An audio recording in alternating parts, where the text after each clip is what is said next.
Саламатсыздар ма? Менің аты жөнім Бақытжан Сатыбалдыұлы дейміз, криминалистика кафедрасының профессоры. Бүгінгі біздің қарастыратын дәрістің тақырыбы бұл жол көлік оқиғаларын тергеп тексеру әдістемесі деген тақырып. Яғни осы дәріс шеңберінде біз екі сұрақты қарастырамыз. Бірінші сұрақтың атауы жол көлік оқиғаларының криминалистикалық сипаттамасы және анықтауға жататын мән-жайлары. Екінші қарастыратын сұрағымыз бұл тергеулік ситуациялы, алғашқы және кейінгі тергеу әрекеттерінің тактикасы. Осы дәрісті қарастыра отырып келетін болсақ, ең алдымен біз осы жол көлік оқиғасы дегеннің не екенін айырып алуымыз қажет. Бұл жол көлік оқиғасы дегеніміз бұл көлік құралдарын пайдалану мен жүргізу ережелерін немесе жолда жүру ережелерін бұзу салдарынан туған жарақат пен материалдық шығын әкелетін оқиға. Яғни автомобильді, троллейбусты, трамвайды не басқа да механикалық көлік құралын жүргізуші адамның жол қозғалысы немесе көлік құралдарын пайдалану ережелерін бұзуы абайсызда адамның денсаулығына ауыр немесе орташа зиян келтірген, көп мөлшерде шығын әкелетін, абайсызда екі немесе одан да көп кісі өліміне, адам өліміне әкеліп соқтыратын, сондай көлік құралын жүргізуші және жол қозғалысы немесе көлік құралдарын пайдалану ережелерін бұзған адамның жол көлік оқиғасы болған жерден кетіп қалу салдарынан жоғарыда аталған зардаптарға душар еткен әрекеттер үшін бізде Қазақстан Республикасының қылмыстық кодексінде қылмыстық жауаптылықтар көрсетілген. Яғни мұндай жауаптылықтар осы қылмыстық кодекстің 345-ші, 46, 47-ші баптарында көзделген. Яғни бұл жалпы сипаттамасы. Енді жалпы көліктегі қылмыстарды дұрыс саралау үшін қылмыс заты ретіндегі іс-әрекеттердің міндетті белгісі болып келетін көлік түрін дәлме-дәл анықтап алған жөн. Яғни темір жол көлігі, су көлігі, әуе көлігі, автомобиль және тағы басқалар болып келеді. Солардың ішінде мәселен автомобильдерге 50 куб сантиметрден кем емес қозғалтқышпен жабдықталған және сағатына 50 шақырымнан кем емес жылдамдық дамытатын жер бетінде көліктер жатқызылады. Мұндай көлік құралдарына барлық автомобиль, мотокөлік, электр көлігі, трактор және өздігінен жүретін машиналардың түрлері жатқызылады. Осылардың қатысуымен пайда болған жол көлік оқиғаларының тәжірибеде орын алуы осы кейінгі жылдары азайған емес. Енді жол көлік оқиғаларының түрлеріне келейік. Яғни жол көлік оқиғаларының қандай түрлері болады? Жол көлік оқиғаларының түрлері келесідей болып айқындалады. Бірінші, көлік құралдарының соқтығысуы. Екінші, көлік құралдарының аударылуы немесе төңкерілуі. Келесі, жаяу жүргіншіні басып кету немесе соғып кету. Тұрған адамды басып немесе соғып кету. Келесі, жолаушының көлік құралынан құлауы немесе басқа да оқиғалар жатқызылады. Осы оқиғалардың ішінде ең жиі кездесетіні соқтығысу мен адамды басып кету жағдайлары. Бұл оқиғалар халық шаруашылығында және тұрмыстық жағдайларда төмендегідей экономикалық немесе материалдық шығындар алып келеді. Яғни көлік ұйымдары мен кәсіпорындарының шығындары, жол құрылысының бөлінуінен болатын шығындар, көлік құралдарын қалпына келтіру шығындары, жол көлік оқиғаларын тергеп тексеруге кететін шығындар.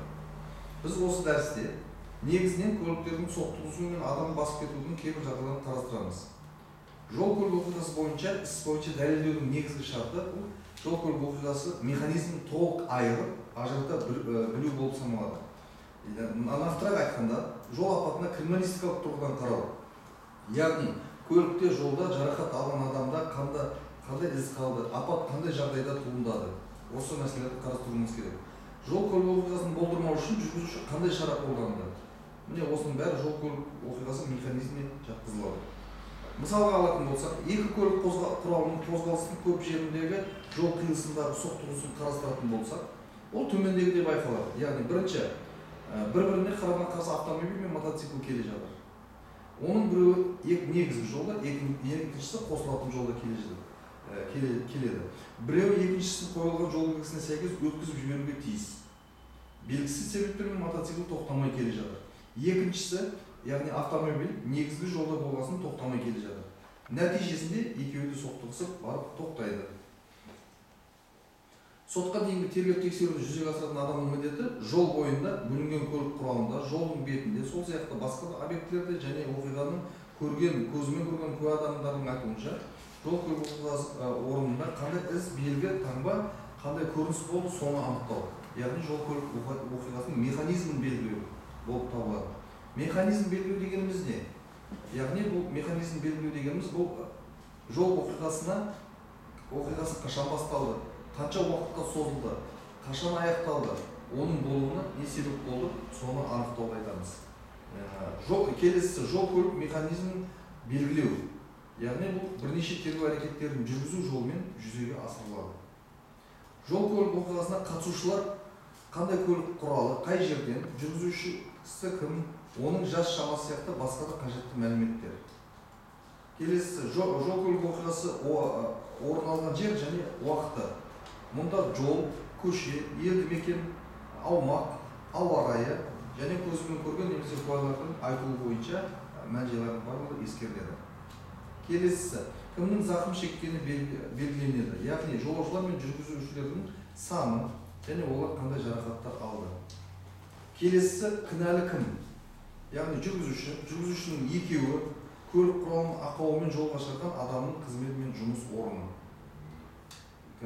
Жалпы мәліметтерге келетін болсақ, жол көлік оқиғасының 80% жүргізушінің кінәсінен орын алатындығы анықталды. Оның 3/2 бөлігі жеке меншікті көлік құралдарының иелері. 15% машинаны алкогольдік ішімдік ішіп алып жүргізетіндер. Кейде, бірақ өте сирек жағдайда қылмыстық жауапкершілікке жаяу жүргіншілер де тартылады. Мысалы, 2018 жылдың мамыр айында Петропавл қаласындағы көшелердің бірінде ГАЗ-51 маркалы автомашинасының жүргізушісі Азамат Нестеров сағатына 35 шақырым жылдамдықпен Абай көшесіне қарай келе жатады. Күтпеген жерден Нестеровтың машинасының алдынан 2-3 метр аралықта қарсы жақтағы аялдамаға тұра жүгірген Макаренко деген азаматша жол үстіне шыға келеді. Мұндай жағдайда тежегішті басып үлгермеген Нестеров машинасын шұғыл бұрып қалып, жол бойында тұрған жаяу жүргінші Суворов деген азаматты басып кетіп, соңғысы сол жерде келтірген дене жарақаттары салдарынан қайтыс болады. Осы апаттық жағдайды туғызған Макаренко қылмыстық жауапкершілікке тартылып, 2 жылға бас бостандығынан айырылды. Тәжірибеде мұндай жағдайлар сирек болса да, жүргіншілер осылайша қылмыстық жауапкершілікке тартылып жатады. Бұл шынында да бұл жерде бұзылған тәртіп жолда жүру мен көлік құралдарын пайдалану ережесі, яғни осыларды бұзу салдарынан орын алып отыр. Оқиғаның барлығы күдіктінің іс-әрекетін саралау туралы қаулы мен айыптау актісінде баяндалуы тиіс. Жолда жүру ережесін бұзу мен келген зиянның арасындағы себепті байланыстар бар ма? Егер ондай байланыстар жоқ болса, қылмыс құрамы жоқ деп санауға болады. Келесі жауапкершілікке әсер ететін жағдайлар. Бұл қандай жағдайлар? Біріншісі ауыр жағдай. Мәселен, оқиға болған жерден бой тасалап кетіп қалды, қашып кетті, немесе алкогольдік мас күйінде болды. Жеңіл жағдай дегеніміз бұл жағдайға бірінші рет тап болып отыр, істегенін өз еркімен мойындап отыр. Келесі көлік құралдарын жасауға итермелейтін жағдайлар. Бұған жол көлік оқиғасын жасауға әсер еткен немесе ықпал еткен себептер мен жағдайлар жатқызылады. Жол көлік оқиғасын тергеп тексерудің бастапқы кезеңін ұйымдастыру сұрақтарына келетін болсақ, олардың бастауына келесі себеп болады. Яғни, жол көлік оқиғасына қатысқан немесе оны жасаған жүргізушінің өтініші, жол көлік оқиғасын көрген адамдардың хабарламалары, дәрігерлік мекемелер мен көлік ұйымдарының хабарламалары, залал шеккен адамның арызы немесе өтініші. Осы мәселелер бойынша сотқа дейін тергеп тексерудің басталуына осылар мәселелер себеп болып табылады. Оқиғаның қысқа уақытта тез өтуі, ауыр зардабы, іздер мен таңбалардың жоғалып кету қаупі, басқа көліктердің жүрісінің көбеюі және басқа да жағдайлар кез келген жол көлік оқиғасына тез арада уақыт өткізбей назар аударуды талап етеді. Осының бәрін ескере отырып, тергеп тексерудің бастапқы кезеңі мен кейінгі қамқор болмайтын тергеу әрекеттерінің түрлерін қолға алу қажет. Қолданыстағы заңнамаға сәйкес жол көлік оқиғасы қылмыстарын тергеп тексеру міндеті ішкі істер органдарының штаттық анықтаушыларына жүктеледі.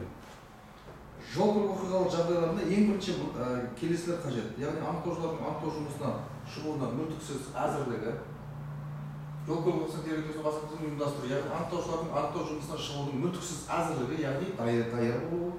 Келесі криминалистикалық техника мен құралдар мен техниканы және құралдардың әзірлігі. оған тергеу чемоданы, маманның чемоданы, із таңбаларды түсіріп, белгілеп бекітілген барлық құрал жабдықтардың түрлері жатқызылады. Келесі жол патрульдік қызметкерлері мен автоәуесқойлар қоғамның автомобиль шаруашылық кәсіпорындарының жол пайдалану мекемелерінің мамандарымен өзара байланысын айтуға болады. Яғни жол көлік оқиғасы бойынша қылмыстық істер тергелушінің бастапқы кезеңінде болжамның екі түрі белгіленіп және олар тексеріледі. Олар келесідей болжамдар болып табылады. Яғни жол көлік оқиғасының механизмі туралы, жол көлік оқиғасының себептері туралы. Жол көлік оқиғасына байланысты бастапқы тергеу әрекеттеріне келесілер жатқызылады. Яғни жол көлік оқиғасы орнын қарап тексеру, көлік құралдарын қарап тексеру, апат нәтижесінде қаза болған адамның мәйітін қарап тексеру, жол көлік оқиғасына себепкер және куә адамдардан жауап алу, жүргізуші мен көлік құралдарын іздестіру, яғни бұл жерде жедел іздестіру шараларын назарға алу қажет. Келесі апатқа ұшырап зардап шеккен адамның киімдерін қарап тексеру, айғақ затты қарап тексеру, заттай дәлелдемелерді анықтау және қарап тексеру, жүргізушілерден жауап алу, қажет болған жағдайда куәландыру жүргізу сияқты бастапқы тергеу әрекеттерін жүргізуге болады. Енді келесі екінші сұраққа келетін болсақ, ол тергеулік ситуациялар, алғашқы және кейінгі тергеу әрекеттерінің тактикасы.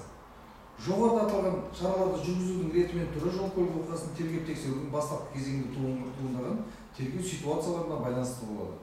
Соның ішінде әсіресе келесідей ситуациялар көп кездеседі. Яғни ситуация дегеніміз ол жағдайлар. Бірінші әдеттегі жағдайға келетін болсақ, бұл жүргізуші мен көлік құралы оқиға орнынан табылады. Екінші, залал көріп зардап шеккен адамдар тиісті емдеу немесе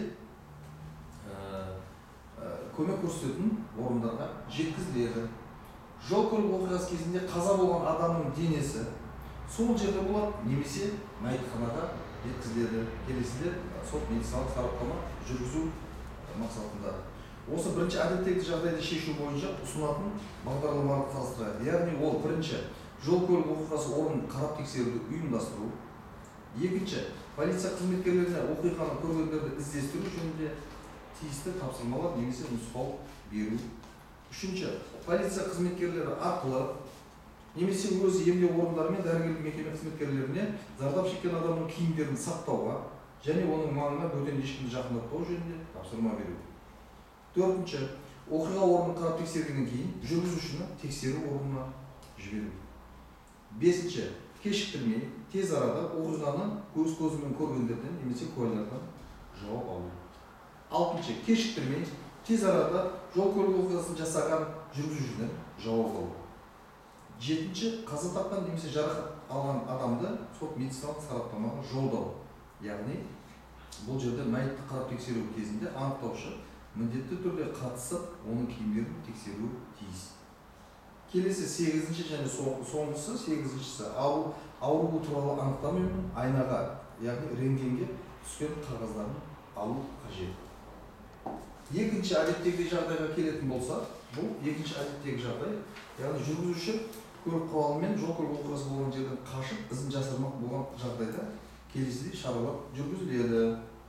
Яғни, бірінші қарап тексергенге дейін полиция қызметкеріне жүргізуші мен көлік құралын анықтауға бағытталған іс-шараларды жүзеге асыруды тапсыру қажет.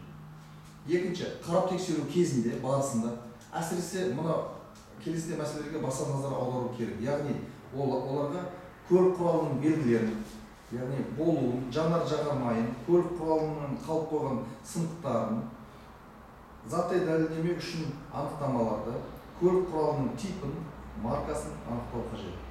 Осы белгілер мен анықтамалардан кейін келесідей шаралар ұйымдастырылады. Яғни автомобиль шаруашылықтарын тексеру, автотұрақтар мен гараждарды тексеру, жол бойына бақылау және тексеру қою, яғни жол патрульдік қызметтер, бекеттер, қоғамдық ұйымдар атқаратын іс-шараларға жатқызылады бұлардың барлығы. Келесі, бұқаралық ақпарат құралдарын пайдалану, яғни радио немесе теледидар құралдарын пайдалану. Келесі, жолын кесу жоспарын енгізу, яғни ведомстволық нормативтік актілерге сәйкес және ішкі әскер органдарының көмегімен тиісті операцияларды орындау. Үшінші әдеттегі жағдайға келетін болсақ, үшінші әдеттегі жағдай көлік құралы, яғни жол көлік оқиғасы орнында қалдырылған, ал жүргізушінің өзі жол көлік оқиғасы орнынан бой тасалап кетіп қалған. Мұндай жағдайды қарап тексеру барысында мына шараларды орындау қажет. Яғни көлік құралының иесін, жеке басын анықтау. Нақты автошаруашылық немесе жеке меншік көлігі екендігін анықтау үшін біз жол полициясы қызметі арқылы бұны іздестіру жұмыстарын жүргіземіз. Келесі, жүргізушіні анықтап іздестіру. Яғни бұл жедел іздестіру қызметтері қолдану арқылы жүзеге асырылады.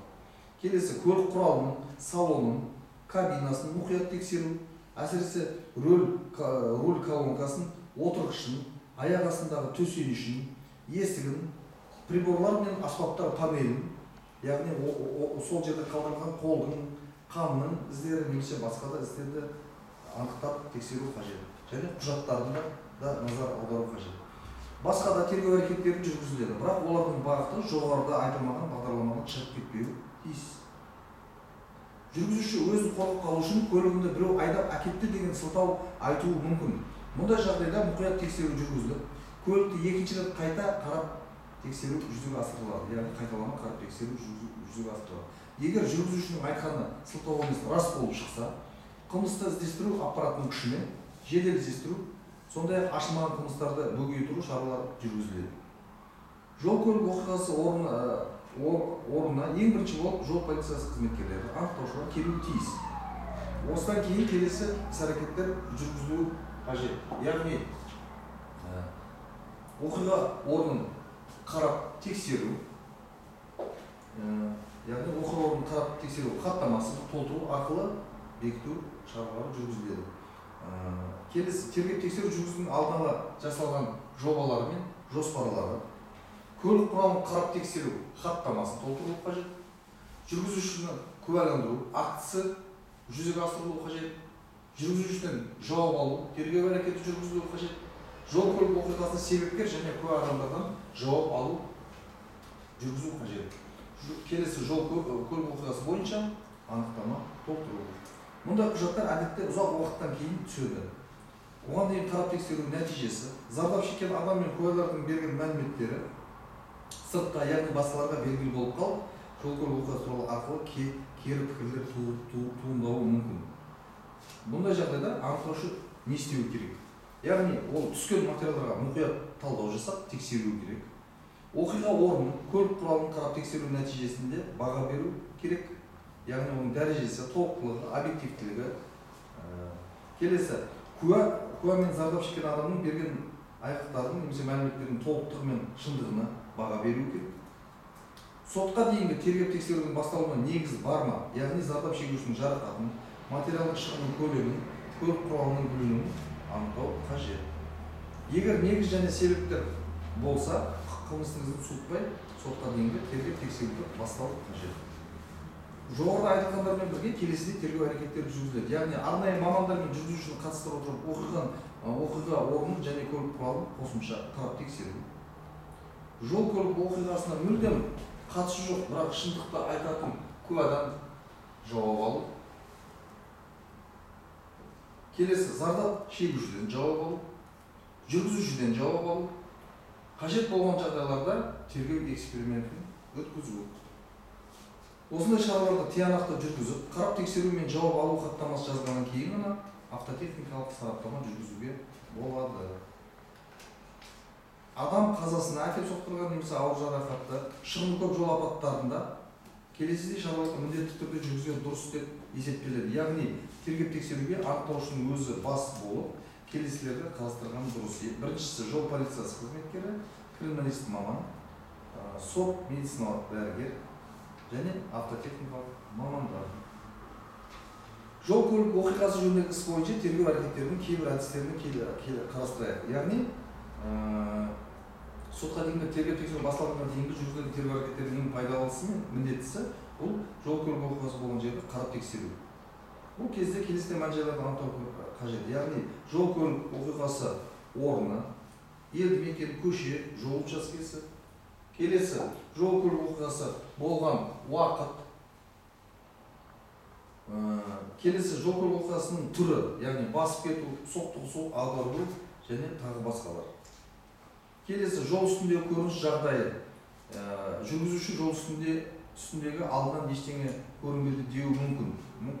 Бұл әсіресе боранды, тұманды күндері орын алатын жағдайлар болып табылады. Келесі жүргізушінің отырған орнындағы көрініс мүмкіншілігі, яғни алдағы көріністердің ол анық көре білу мүмкіндігі, ыңғайлылығы айтуға болады. Бұл яғни терезе әйнегінің қыраулануы, булануы немесе отырғыштың ыңғайсыздығы тағы басқаларды жатқызуға болады. Залалдың түрі, яғни бұл көліктің және оның маңындағы жағдайлар немесе жолдың бүлінуі. Келесі көлік құралының бет алып келе жатқан бағыты. Содан кейінгісі тежеу ізінің ұзындығы. Келесі жүрісті реттеу жағдайы, яғни көліктің саны, сипаты, жарамдылығы, орналасуы. Осы мәселелерге назар аудару қажет. Криминалистика курсынан оқиға орнын қарап тексеру 3 кезеңде жүргізілетін белгілеу. Олар яғни дайындық, жұмыс және қорытынды кезең болып табылады. Дайындық кезеңінде жол көлік оқиғасы орнын қарап тексеруде келесідей шаралар жүзеге асырылады. Яғни оқиға орнын тез, толық, объективті және жан-жақты зерттеу жүргізуге бағытталған ұйымдастыру шаралары. Бұл жерде ескеретін бір мән-жай, объектіні қозғалтуға, аяқпен басып із түсіруге немесе сыпырып жинауға болмайды. Келесі оқиға орнына күзет қою. Келесі зиян келтіретін залалдарды болдырмау. Яғни осы бойынша іс-шаралар қабылдауға тырысу қажет. Келесі зақым алған адамға міндетті түрде жедел түрде дәрігерлік көмек көрсету. Келесі жол көлік оқиғасы туралы анық білу және сұрастыру үшін оны көзімен көргендерді немесе куәларды анықтап табу. Келесі патрульдік қызмет, жол пайдалану қызмет арқылы оқиға орнындағы көлік жүрісін реттеу қажет. Келесі жедел тергеу тобының келуін ұйымдастыру. Келесі орнынан кетіп қалған көлік құралдарын іздестіру шарасын ұйымдастыру. Ал енді жұмыс кезеңінде барлық әрекеттер келесідей мақсатқа бағытталған. Яғни бірінші жол көлік оқиғасы орнын зерттеу, іздеп табу, құжаттар толтыру. Келесі із-таңбаларды алып және алдын ала зерттеу жүргізу сияқты шараларды жүзеге асырған қажет. Сонымен қатар жұмыс кезеңінде қарап тексеруге жататын аумақтың шеңберін белгілеу кезінен басталады. Жұмыс кезеңі осы кезеңнен басталады. Ары қарай келетін болсақ, жол көлік оқиға орнын қарап тексергенде анықтаушы оқиға болған жердің аумағының шеңберін нақты белгілемей, жол үстінде шошайып тұрған темірге назар аудармаған. Осында бір мысалды келтіре кетейік. Яғни бұл жерде оқиғадан кейінгі сараптама жүргізу мен қарап тексеру кезінде келесідей жағдай анықталды. Яғни жүріп келе жатқан автобус жаңағы темірді көрмей басып кетеді де доңғалақтың шинасы жаралады. Жарылған доңғалақ машинаны басқаруға ерік бермей, бұрып әкетіп қарсы келе жатқан машинаға соқтығысады. Осыдан туатын қорытынды, яғни оқиға болған аумақтың шеңберін нақты анықтай білу анықтаушыға жол көлік оқиғасы механизмін белгілеуге жеңілдік туғызады. Яғни ол қандай жеңіл? Ол соңғы нүктені анықтау, яғни баған, қада, үйінді. Келесі қарап тексерудің тәсілін анықтау кезінен тұрады. Яғни ол үш түрі бар: фронталдық, эксцентрлік, концентрлік болып айқындалады. Мәселен, көлік құралдарын аударуын тексеру эксцентрлік тәсілмен жүргізіледі. Мұндай жағдайда ең қажетті іс аудармастан бұрын байқалады. Басып кетуді фронталдық, яғни бір қатарлы маңдай алған тексеру жолымен жүргізіледі. Бұл тәсіл көлік құралы келе жатқан жолдың бойымен жүзеге асырылады. Яғни жүргізуші келе жатқан бағытын қалай көреді. Соқтығысу. Бұл соқтығысу концентрлік жолмен, яғни перифериядан, яғни шеткі нүктеден ортаңғы нүктеге қарай тексеріледі. Бұл тәсіл көліктің қозғалған немесе жүріп келе жатқан ізін көрсетеді. Қарап тексеру объектісі бұл жол көлік оқиғасы кезінде оның бірнешеуі болады. Оның ең біріншісі іздер, яғни тежеу ізі. Бұл айналмай қатып қалған доңғалақтың сырғанаған ізі. Сырғанау ізі жердің немесе жолдың бетін сүріп, жола түсірген із. Мұндай іздер арқылы келесідей мән-жайларды анықтауға болады. Яғни жүргізушінің әрекетін, көлік құралының немесе оның тежеу жүйесінің ақауын, көлік құралының жүріс жылдамдығын, көлік құралының жүріс бағытын. Мұндай іздерді тіпті сантиметрлік дәлдікпен рулетканың көмегін пайдалану арқылы өлшеу қажет. Әртүрлі жол көлік оқиғасында пайда болған іздер қандай болады және оқиға орнын қарап тексергенде қандай іздерге баса назар аудару қажет. Мысалы жаяу жүргіншінің басып кеткенде болатын іздер. Бұлар көлік құралының тежеу және қиғашты сырғанау ізі, жол бетіндегі қанның ізі, көлік құралына жабысқан балшықтың үгіндісі, шам сынысының сынықтары, көлік құралының сындырылып түскен немесе басқа да көлік құралына жабысқан сырлардың бояулардың болуы, зардап шегушіні іліп алып сүйреген ізі, соқтығыста болатын іздер, жоғарыда айтылған іздер мен заттай дәлелдемелер, көлік құралының жол үстінде үзіліп сынып қалған торықтары мен детальдары, келесі жабысқан балшық сыр бояу қабыршағы, жанар жағылмай шашырандысы. Келесі соңғысы көлік құрал домалағының ізі, тежеу және қиғаштап әкету ізі. Осы жоғарыда айтылған іздер мен заттай дәлелдемелердің жиынтығы басып кету, соқтығысу, басып кеткен және соқтығысқан жердің механизмі, оның түрлері туралы түсінік береді.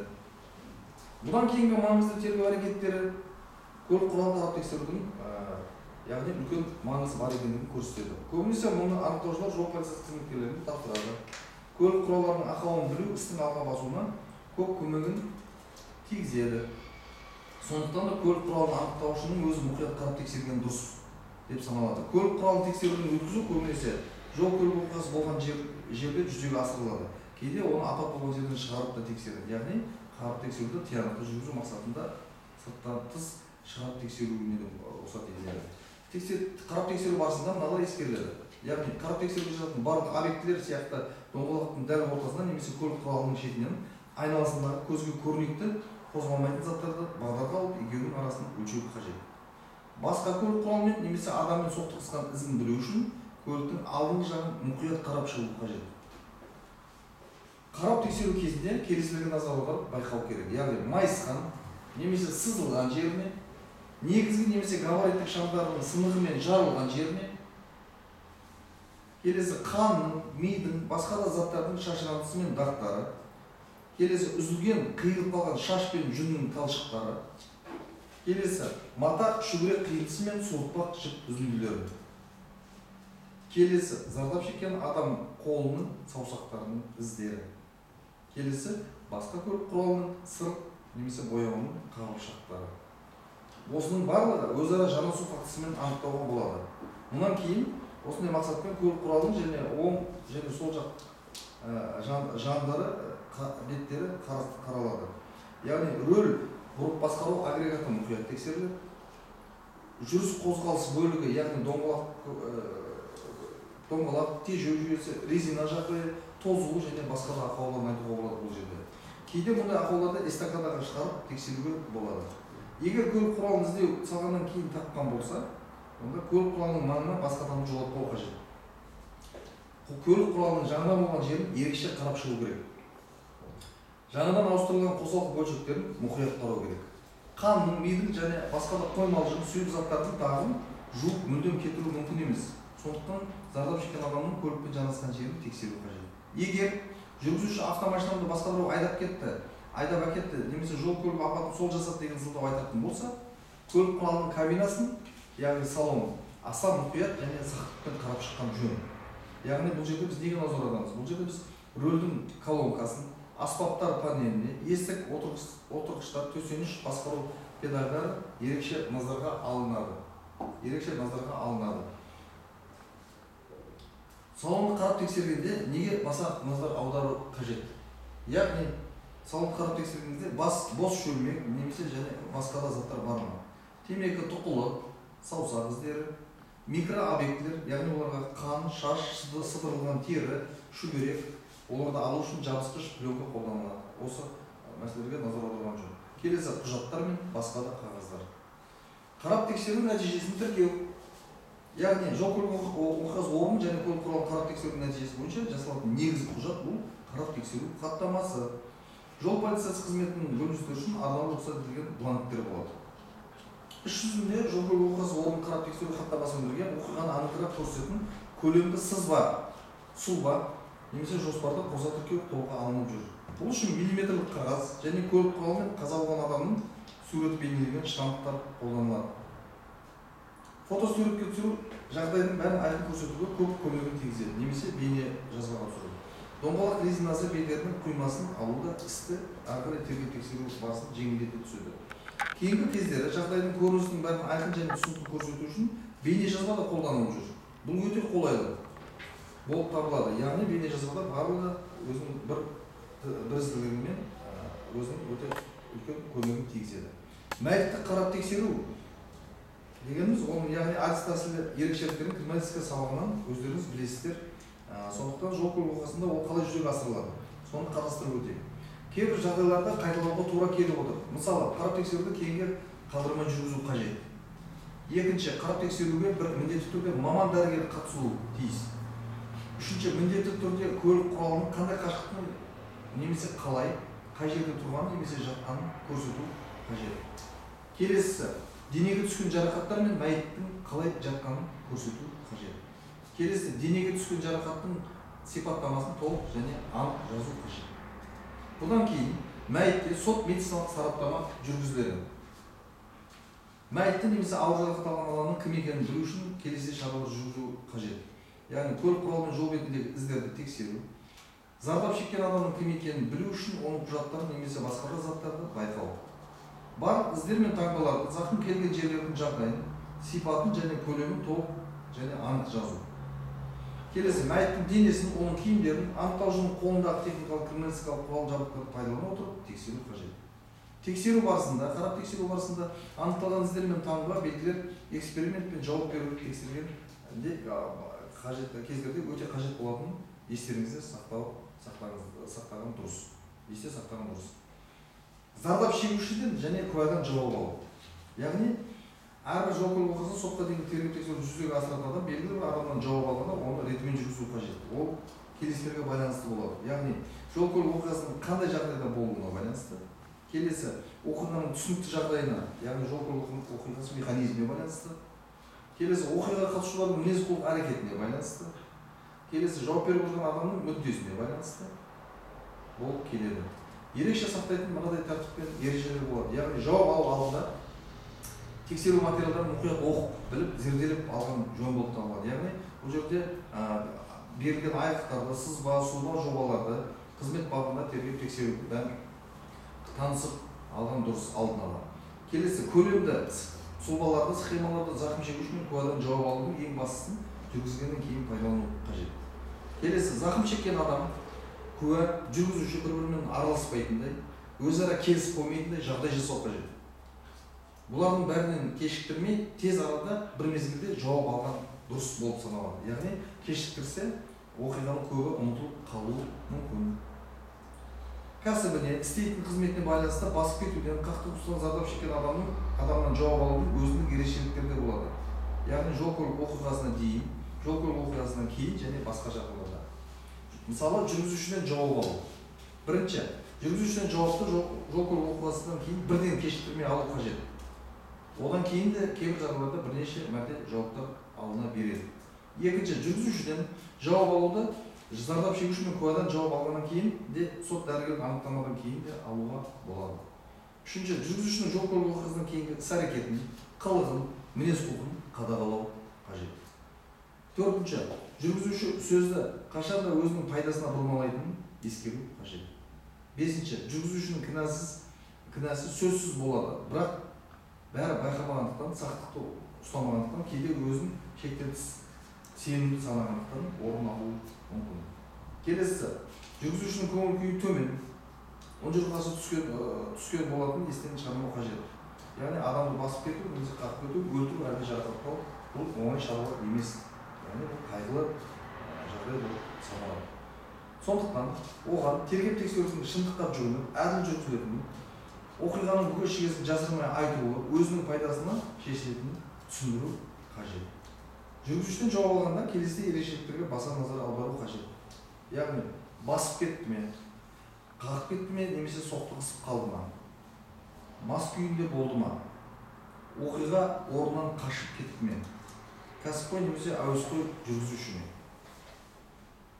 Еркін және байыпты әңгіме дүкен құра отырып, төмендегі жағдайларды толық анықтау қажет. Яғни, бірінші, көлік құралының жай-күйін, қандай және оны кім тексерді, көлік құралының апат жасар алдындағы жүріс жылдамдығы, жан-жағындағы және алдындағы көріністерді көру қабілеті, жолда жүру ережесін сақтау немесе сақтамау, жол көлік оқиғасының механизмі, күтпеген жағдайда әрекет жасай білуі, көлік жүрісінде қандай кедергі кездесті, кездескен кедергіге орай шешім қабылдай білуі, жол көлік оқиғасының шарттау шегі, оған жүргізушінің жасаған әрекеті, жүргізушіге схемалар, қорытынды, басқа да адамдардан алынған жауаптың жазбасы мен басқа да мәліметтер көрсетілуі мүмкін.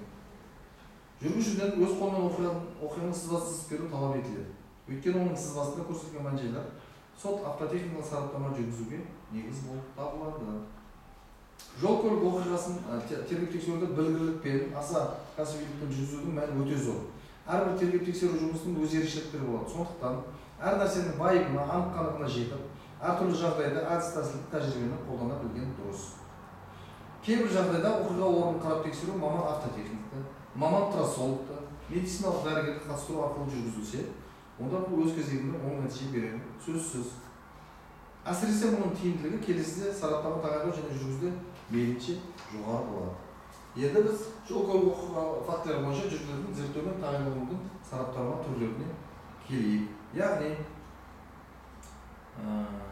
жалпы айта кететін болсақ, анықтаушы жол көлік оқиғасы фактісі бойынша ең бірінші сараптама тағайындамай тұрып, сондай-ақ оларда тиісті қорытындыларсыз жол көлік оқиғасы фактісін толық жан-жақты тергеп-тексеру бойынша оң нәтижеге қол жеткізуіне мүмкіндіктер бола бермейді. Егер жол апатында қаза тапқан адам болса, онда міндетті түрде сараптама тағайындалады.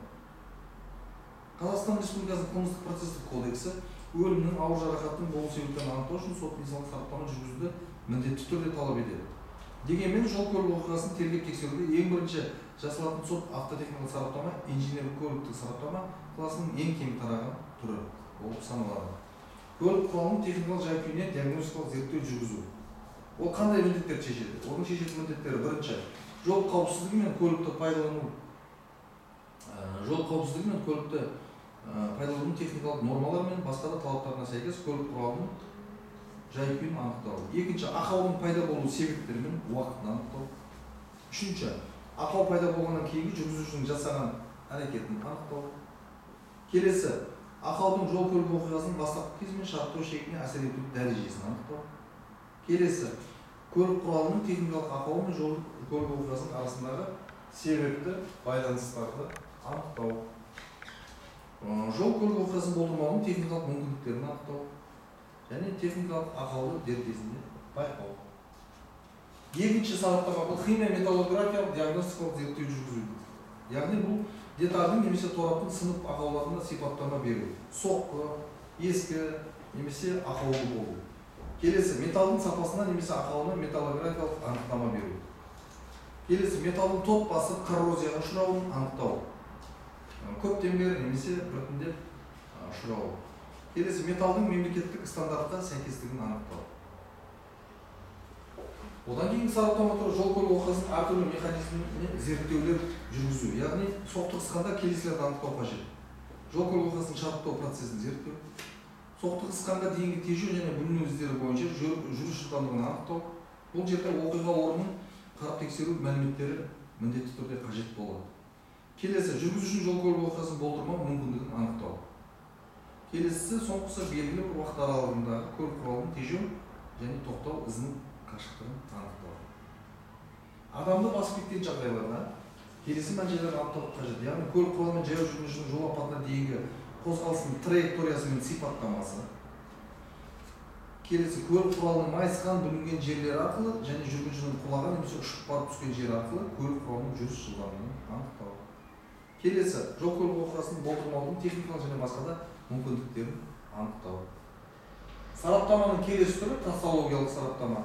Яғни бұл сараптамада келесі міндеттерді анықтау жүктелген. Біріншісі, оқиға орнындағы іздер бойынша көлік құралының құрамына нелер кіретінін анықтау. Келесі, жол көлік оқиғасы механизміне байланысты жағдайларда көлік құралы доңғалағының ізін байқап, оның қалай бүлініп, ақауланғанын және көлік құралының жүріс бағытын анықтау. Келесі сараптама түрі, яғни бұл материалдардың, заттар мен бұйымдардың криминалистикалық сараптамасы, яғни орыс тілінде бұл кеңбей деп аталатын сараптама. Солардың арасынан келесіде сараптар жиі өткізіледі. Яғни бұл сараптамаларда қандай амалдар жүргізіледі? Бірінші, лак бояу материалдарымен боялуы. Мысалы, кінәлі адам жасырынып кетеді немесе істегенін жасырады. Оған мысал ретінде мотоцикл мен Волга автокөлігі екеуі жасырынып кетеді. Ал мотоцикл рөлінің сол жағында түсті лак бояудың ізі қалған. Сол бойынша химиялық сараптама жүргізіледі. Осы арқылы біз анықтауымызға мүмкіншілік бар. Келесі, мұнай өнімдері мен жанар жағармай материалдарына сараптама жасалады. Жол көлік оқиғасы кезінде көлік ішінде отырған адамдардың алған жарақаттарының сипаты, киімдері мен аяқ киімдерінің үстіндегі қалған іздері, көлік құралының бөлшектері арқылы рөлде кім отырғанын анықталуы керек. Ол үшін кешенді сот медициналық, трассологиялық және сот автотехникалық сараптама тағайындалады. Сарапшылардың қарамағына көлік құралын, өлген адамды, оқиға орнын қарап тексеру хаттамалары және қаза болған жәбірленушілер бойынша сот медициналық сараптаманың қорытындылары беріледі. Жол көлік оқиғасы түрлеріне байланысты басқа да іздер пайда болуы мүмкін. Оларға қан іздері, жәбірленуші денесінің жол үстімен сүйретілуі, оның аяқ киімінің сырғанауы, дене және киімдегі жыртылу іздері, көлік детальдары мен сүйкенісу салдарынан пайда болған киімдегі металл іздері жатқызылады. Яғни осы мәселені де анықтап алған дұрыс.